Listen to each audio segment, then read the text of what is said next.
congratulations Ma'am Delilah sa senior citizen diri sa Santo Niño na aktibo.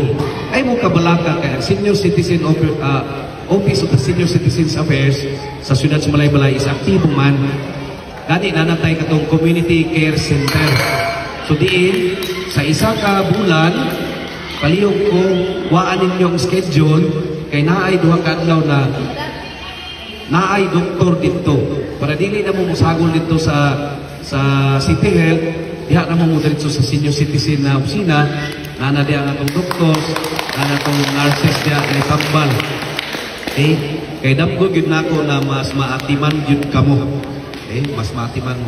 Dayon, kung mahimo gani tanan mga maintenance, kung ma-individual gyud malista, pili nato matagaan og pagtagad. Kana lang ha? Kana lang. Kana mga maintenance high blood, kung diabetic man siguro. Kana lang. Ana ko'y instruction ana sa City Health, kung aka na puro, douli ang imuhang BHW. Kaya, laro na ko ha, kung aka na puro, aka na barangay sa inyo, Santo Niño, ahamo na puro, ila-ilaha ang inyuhang BHW na na-assign. Resulta ang atong angga buhaton. Resulta yun. Kung kita, kaya naman tayo kwarta. Kaya kwarta sa balay-balay, inyo na. Dili na ako ah.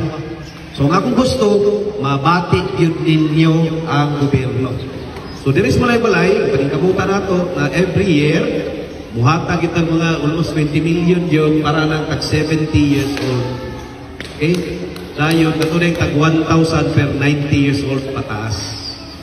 Jadi kung gusto, there is balay-balay na naisa ka senior citizen na akong madunggan na wala itagad sa barangay o sa siyudad sa Malaybalay.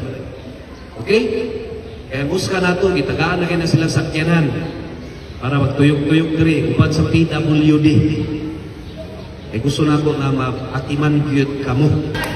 Okay, so maayo mundo sa tanan. Congratulations, Merry Christmas and Happy New Year. President, keep up the good work.